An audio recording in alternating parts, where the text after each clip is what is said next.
Good morning, all of you. So today I'm here with my doubt clarification video, first video.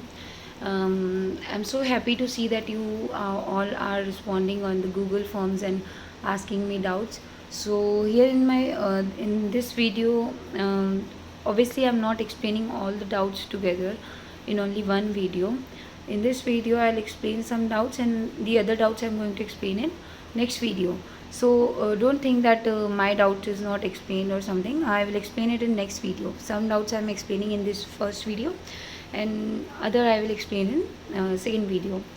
And in this video, with this video, along with this video, in the description box, I have given you the notes of chapter 4, which I have not given in the previous video. In my previous video, chapter 4 atomic structure was finished. So today's doubt clarifying session, and with this video, in description box, notes of chapter 4 are attached. In that notes, I have only given you define the following, differentiate, and answer in brief. Answer in detail I will give you in next video, next week. So till that, make that much notes only, and the remaining you will get in next week. So let's get started with our doubt clarifying session.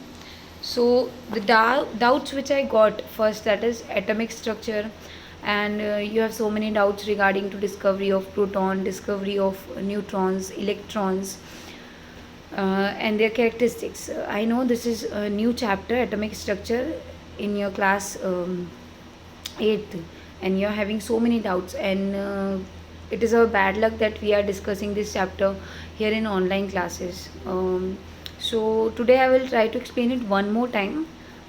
If you'll not understand it, then I know it is quite difficult, but it's okay. Then whenever the school will open, I'll explain it to you one more time. So first, to understand the discovery of atoms, discovery of neutrons, electrons, and protons, we first have to be clear with the atomic structure. As we know that atoms are composed, or firstly we have learned about atoms, that atoms are tiny particles. Atoms made molecule, but if atoms are tiny particles, they are also composed of some things, and this composition and this theory of that, or how atoms are composed, is given by Maharshi Kanada. Then Dalton has given a theory regarding to this composition of atom. So he discovered that atoms are also made up of subatomic particles like electron, proton, and neutron, where electron are negatively charged, proton are positively charged, and neutrons are chargeless. So these three subatomic particles are there, which made up a atom, which made up an atom. So if these three subatomic particles are there, so then scientists run behind the discovery of these three subatomic particles, that how they are formed, how they are discovered, and what are these subatomic particles. So for having the curiosity of these three subatomic particles, scientists started experimenting that how atoms are formed. So in this, the first discovery was done by J.J. Thomson in 1879, that is discovery of electrons. So in this, what he has done, he has performed an experiment. He has performed an experiment that is called as cathode ray tube experiment, or J.J. Thomson's cathode ray experiment, in which he has used a special tube. You can see here in the diagram, a special tube is there, in which he has used two electrodes at the end. One is cathode and second is anode. Electrodes are the metallic plates which are used to transfer current from one terminal to another. So here cathode is negatively charged plate and anode is positively charged plate. So Thomson used a special tube which is called discharge tube for this experiment. And this discharge tube, as you can see in the diagram, it is a hard cylindrical glass tube, and that consists two metal plates called electrodes, each sealed at two ends of the tube. You can see here cathode and anode, these are sealed at the two ends of the tube. These metals are connected to the two terminals of high voltage battery. Here is the high voltage battery, and these two slits are connected to this battery, terminals of this battery. The metal plate that is connected to the negative terminal act as a cathode. So here this one cathode is connected to the negative terminal and this anode is connected to the positive terminal. As we know that opposite attract, so the one which is connected with the negative terminal act as cathode and the metal plate that is connected to the positive terminal act as anode. A vacuum pump is connected to one side of the tube to lower the pressure inside the tube. You can see here the vacuum pump, this one. Okay, so here this is also connected to lower the pressure inside the tube, because this experiment has to be performed in a very low gas pressure. So what Thomson has done in this experiment, Thomson passed very high voltage electricity, that is up to 10,000 volt, through the discharge tube at a very low pressure. As I told you that a vacuum pump is there to lower the pressure. The principle behind this experiment was that gases act as poor conductor of electricity under the normal condition, but at a very high voltage and under low pressure conditions, they become good conductor of electricity. That's why we need to put pressure very low here. So what he has observed, that a continuous system of rays was emitted from the cathode, and he called these rays as cathode rays. So here you can see this continuous emission of a ray is there, this one. So this is called as cathode ray. A fluorescent green glow was observed at the other end of the tube. At the other end of the tube, what he has observed, a fluorescent green glow. And the cathode rays were found to be moving from the cathode region to the anode region. This proved that this rays consisted of negatively charged particles, because it is moving from negative to positive. Okay, so this is all about the Thomson's experiment of cathode ray. Now in this he observed that cathode rays always travel in a straight line. Cathode rays have fast moving particles and they are negatively charged, and ratio of electric charge is E by M, which is constant. So from here he discovered some of the characteristics of electron.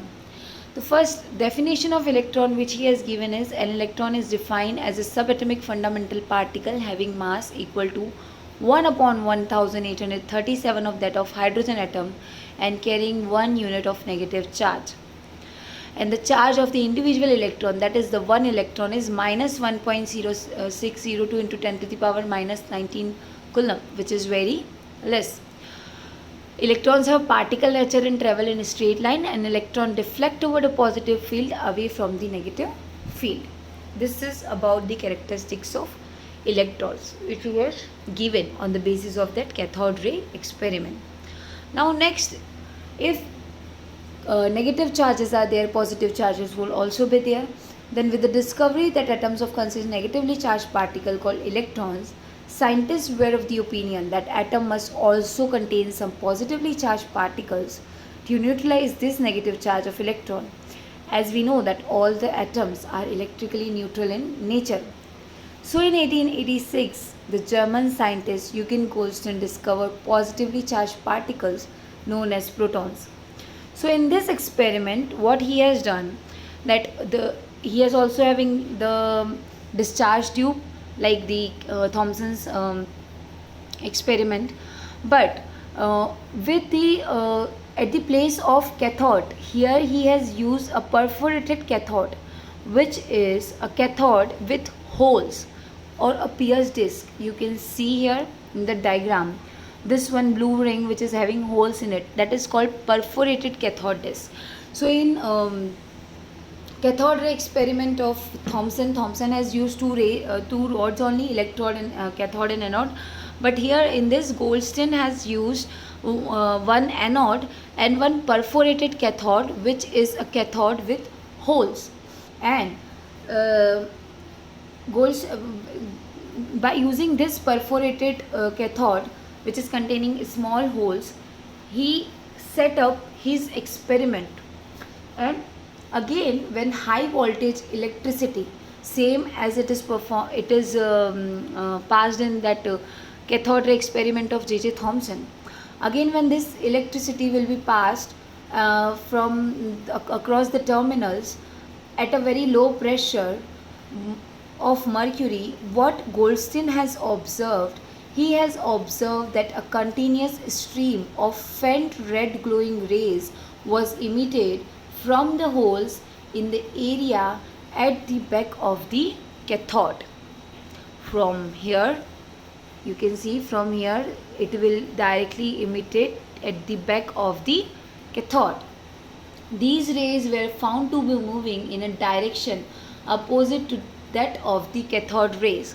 As you can see here, see this one is the direction of the cathode rays, this blue rays, and this rays of red rays will move towards the opposite in the direction of the cathode rays.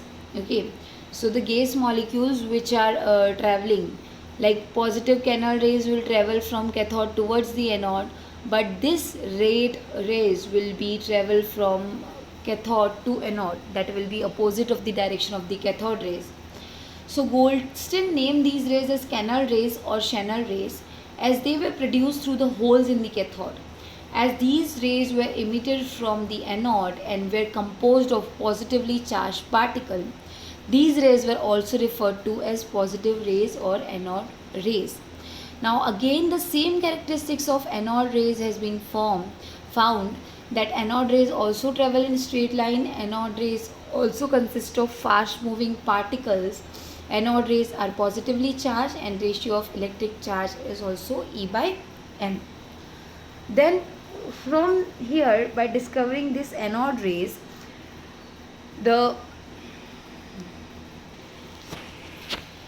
again with the discovery of this anode rays, characteristics of proton has been given that it has the mass of 1.67 into 10 to the power minus 27 kg, and all the mass of the atom is concentrated in its nucleus where these protons are situated.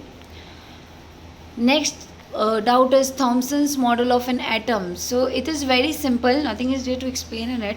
Thomson's model of an atom is the atomic model which is given by Thomson, in which he has explained about the arrangement of electrons and protons in an atom. So there he has explained it in the way of a pudding, like on which there are plums spread on the pudding. Like the same way the electrons and protons are spread on the spherical positive cloud of the atom. So where he has considered an atom as the uniform positive charge into which negatively charged electrons are embedded like the plum on the pudding, and the negative and positive charges are equal in magnitude. An atom a whole is electrically neutral, and the mass of the electron atom is considered to be evenly spread over the atom. But this Thomson plum pudding model was later has been found not usable because it is having so many drawbacks, and that's why this spherical Thomson's model of an atom is then modified, and some other experiments are performed and other discoveries have been done. So this is all about today's doubts. Now in my next video I will explain the other doubts also. Now I have request to all of you that in my next video again I will give the link of asking your doubts, but that link will be open for 1 week only. So it would be better if you will respond it as soon as possible. And some students are asking me questions like question 5, notes of chapter 1, etc. So notes of chapter 1 I have already given, and if you are asking about any question like question 5 of short, question 6 of short, so please mention the chapter there, that about which chapter you are asking, about which page number you are asking. Just let your doubt be clear so that it will be easy for me to understand. Some are asking half questions only, so it is quite difficult for me to understand that question, that what the question is. So better that if in next video you will ask any question, just simplify it, that you are asking about which question, which topic, from which chapter. If you are asking about like question 5, madam, question 5 of short answer, so which chapter short answer, because we have already completed 4 chapters here, so I don't know about which chapter you are asking about. So please kindly mention chapter there. So till then, just use this video to clarify your doubts. Listen it properly 2-3 times. I know it is quite difficult to understand it in this online session, but hardly we have to do this only. No option is there. But soon the schools will be open and I'll explain it one more time in the class. So no issues. Okay. Thank you and have a nice day.